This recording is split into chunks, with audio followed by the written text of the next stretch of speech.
क्या वजह बनी है, क्या शहनशाह अफरीदी के ऊपर 1 साल का बैन लगने जा रहा है। एक्चुअल बाबर आजम और शहनशाह अफरीदी को लेकर क्या ऐसा हो गया है कि शहनशाह अफरीदी के खिलाफ इतना ज्यादा प्रोपेगेंडा जो है वो किया जा रहा है। शहनशाह अफरीदी क्यों इस वक्त जो आप कह लेंगे रडार में आ चुके हैं कि शहनशाह अफरीदी के ऊपर 1 साल की पाबंदी लगाने जा रहे हैं। मोहसिन नकवी ने जो ऑलरेडी बोला था कि जो ग्रुपिंग करेगा उसके खिलाफ सख्त फैसला किया जाएगा। और ये अस्सलाम वालेकुम। पीसीबी चेयरमैन मोहसिन नकवी ने शहनशाह अफरीदी पर 1 साल की पाबंदी लगा दी है। शहनशाह अफरीदी 1 साल तक कोई भी क्रिकेट नहीं खेल सकते, ना ही वो इंटरनेशनल क्रिकेट खेल सकते हैं और ना ही वो कोई लीग खेल सकते हैं। इसके मुतल्लिक सबसे बड़ी वजह यह है कि उन्होंने ग्रुपिंग की वर्ल्ड कप के दौरान या फिर उन्होंने कोच के साथ बदतमीजी की। इसके मुतल्लिक असल वजह क्या है, आइए पाकिस्तानी मीडिया का रद्द-ए-अमल देखते हैं कि असल वजह क्या है, क्यों शहनशाह अफरीदी को एक टारगेट बनाया जा रहा है और बाकी सबको बचाया जा रहा है। आइए पाकिस्तानी मीडिया का रद्द-ए-अमल देखते हैं। बाबर आजम और शहनशाह अफरीदी को लेकर क्या ऐसा हो गया है कि शहनशाह अफरीदी के खिलाफ इतना ज्यादा प्रोपेगेंडा जो है वो किया जा रहा है। शहनशाह अफरीदी क्यों इस वक्त जो आप कह लेंगे रडार में आ चुके हैं, क्यों इस वक्त पाकिस्तानी फैंस के आगे शहनशाह अफरीदी जो है वो रुल गए हैं, क्या वजह बनी है, क्या शहनशाह अफरीदी के ऊपर 1 साल का बैन लगने जा रहा है। एक्चुअल सिचुएशन क्या, और अगर इस सर्जरी के दौरान बाबर आजम को कप्तानी से रिमूव कर दिया जाता है तो फिर बेस्ट पॉसिबल कैंडिडेट। तो दाऊद साहब, हम ये देख रहे हैं कि कल से एक माहौल बनाया जा रहा है, एक सिचुएशन बनाई जा रही है कि शहनशाह अफरीदी वो वाहिद बंदा है कि जिसने टीम का माहौल खराब किया, जिसने टीम के अंदर जो है ग्रुपिंग कराई, जिसकी वजह से टीम के अंदर आप कह रहे हैं कि लड़ाई हुई। मतलब एक उस लड़ाई को लेकर जो मोहम्मद यूसुफ के साथ उनका जो आर्ग्यू हुआ था, सारी चीजें उनके इर्द गिर्द घुमा दी गई, जिसके चलते जो है शहनशाह अफरीदी जो साया कॉर्पोरेशन के ऊपर भी तप गए। उन्होंने उनको जो है अपनी बायो से रिमूव भी कर दिया। तला रहमानी नामी जो एजेंट था उसको भी हटा दिया गया, क्योंकि शहनशाह अफरीदी को फील आया होगा कहीं ना कहीं ये कैंपेन जो है मेरे अगेंस्ट रन की जा रही है। मानता हूं मैं इस बात को कि शहनशाह अफरीदी ने जो है वो आप कह लेंगे मोहम्मद यूसुफ से बदतमीजी की होगी, लड़ाई भी हुई होगी उनकी मोहम्मद यूसुफ से, तपे हुए थे वो जब से उनको कप्तानी से हटाया था। ठीक है, ये सारी चीजें इंग्लैंड के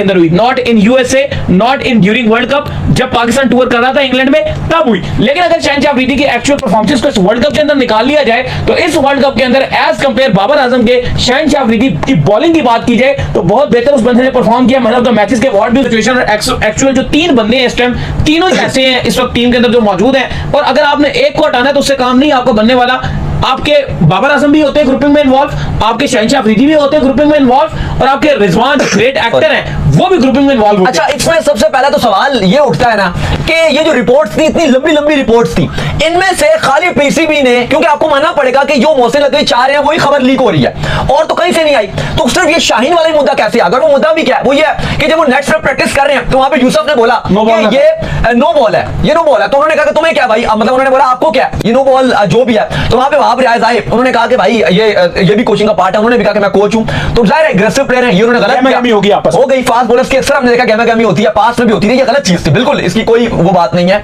लेकिन बात रिपोर्ट कर दो यार, वो बात उसी दिन आप रिपोर्ट कर दो। लेकिन ये वर्ल्ड कप के बाद जो हारने की वजूहात में से ये जो वजह बताई गई है कि जो यूसुफ ने नो बॉल दिया और शाहीन ने वो उनसे बोला कि ये नो बॉल नहीं है, या वो जो भी हल्का सा होगा उसको बुनियाद बना देना, ये बड़ी हैरानकुन बात है हमारे लिए भी। फिर दूसरी तरफ ये बात एक और आ रही है कि अब ये खबरें चलना शुरू हो गई हैं हर जगह, ये कुछ वेबसाइट्स में भी डालना शुरू कर दिया है, कुछ जर्नलिस्ट भी रिपोर्ट करना शुरू हो गए हैं कि भाई पीसीबी, अभी तक पीसीबी ने कोई इस पर बात नहीं की, ना पीसीबी ने कुछ कहा है, कुछ भी कोई मौकफ नहीं है। लेकिन कुछ जर्नलिस्ट ये रिपोर्ट कर रहे हैं कि शहनशाह अफरीदी के ऊपर 1 साल की पाबंदी लगाने जा रहे हैं। मोहसिन नकवी ने जो ऑलरेडी बोला था कि जो ग्रुपिंग करेगा उसके खिलाफ सख्त फैसला किया जाएगा। और ये रिपोर्ट भी ये कहा जा रहा है कि बांग्लादेश के अगेंस्ट जो पाकिस्तान की टेस्ट सीरीज है उस सीरीज के अंदर शहनशाह अफरीदी को ड्रॉप किया जाएगा और उनके बदले यंगस्टर्स को चांस दिया जाएगा। यंगस्टर्स को मौका दे रहे हैं, बेहतरीन है, लेकिन ये मौका दिया जा रहा है कि शाहीन को ड्रॉप किया जाएगा क्योंकि शहनशाह अफरीदी ने जो है वो टीम का माहौल खराब कर दिया, शहनशाह अफरीदी ने बदतमीजी कर दी, ये कर दिया, फलाना कर दिया। बात सबसे इंपॉर्टेंट ये है कि आप जरूर दो सदा शहनशाह अफरीदी को, बनती है सदा, लेकिन अगर आप शहनशाह अफरीदी को खाली सदा दो, सिर्फ शहनशाह अफरीदी को सदा दो और बाकी सबको कहो कि भाई इनसे बेहतर कोई बंदा ही नहीं है, और वर्ल्ड कप खाली शहनशाह अफरीदी ने वो जो यूसुफ की जो नो बॉल नहीं मानी प्रैक्टिस के टाइम, उसकी वजह से पाकिस्तान वर्ल्ड कप हार गया, वो जो इंग्लैंड में जो हुआ था उसकी वजह से वर्ल्ड कप आप हार गए, तो ये फिर वही बात है कि उनको ऐसा लगता है कि हम सारे अहमकों की जन्नत में रहते हैं, हमें पता ही नहीं, हम रोटी को चूची बोलते हैं, किसी को कुछ पता ही नहीं है, सारे फुदू लगे हुए हैं। लेकिन दाऊद ये तो एक्चुअल आपको मानना पड़ेगा कि ये ग्रुपिंग सबसे पहले हमने रिपोर्ट की थी श्रीलंका में जब एशिया कप हो रहा था, उसी टाइम पर हमने रिपोर्ट कर दी थी। फैंस हमें कह रहे थे और तुम क्या बातें करते हो, शाहीन बाबर एक दूसरे के दोस्त हैं, भाई लाइव आई है, तुम अजीब सी बातें करते हो, हमने उसी टाइम आपको बता दिया था। अच्छा वो एक्चुअल टाइम था जब शहनशाह अफरीदी आप कह लो कि जो सिचुएशन में आ गए थे, उनको लगना शुरू हो गया था कि कप्तानी मुझे मिल जानी चाहिए, एशिया कप का जो टाइम था उस टाइम पर शहनशाह अफरीदी आ गए थे मूड के अंदर, लग रहा था विकेट्स भी नहीं ले रहे थे, जो चीजें आपके सामने आ रही थी। हमने खबर दी थी कि शहनशाह अफरीदी को वर्ल्ड कप 2023 के लिए वाइस कप्तान बनाया जा रहा है, लेकिन वहां पे ये हमने खबर दी थी कि बाबर आजम ने बोला था कि नहीं आप शादाब को कैरी ऑन करो, फिर कहा गया कि शादाब की तो परफॉर्मेंस में अभी बात नहीं है, तो बाबर ने ये कहा कि अगर ड्रॉप करने की हमें जरूरत पड़ी तो हम इसको ड्रॉप कर देंगे, कोई फोर्स नहीं खिलाएंगे शादाब को, आप उसको ही वाइस कप्तान बना के रखिए। लेकिन अली अब ये तो मानो ना कि ये तीनों प्लेयर्स ग्रुपिंग में इन्वॉल्व है, एक का नाम चलना गलत बात है, चाहे वो बाबर आजम हो, चाहे वो मोहम्मद रिजवान हो एक्टर साहब, चाहे वो शहनशाह अफरीदी हो, ये तीनों प्लेयर ऐसे हैं जो पाकिस्तान क्रिकेट को इस वक्त जो है आप कह लेंगे इन सारी चीजों में घुमा रहे हैं।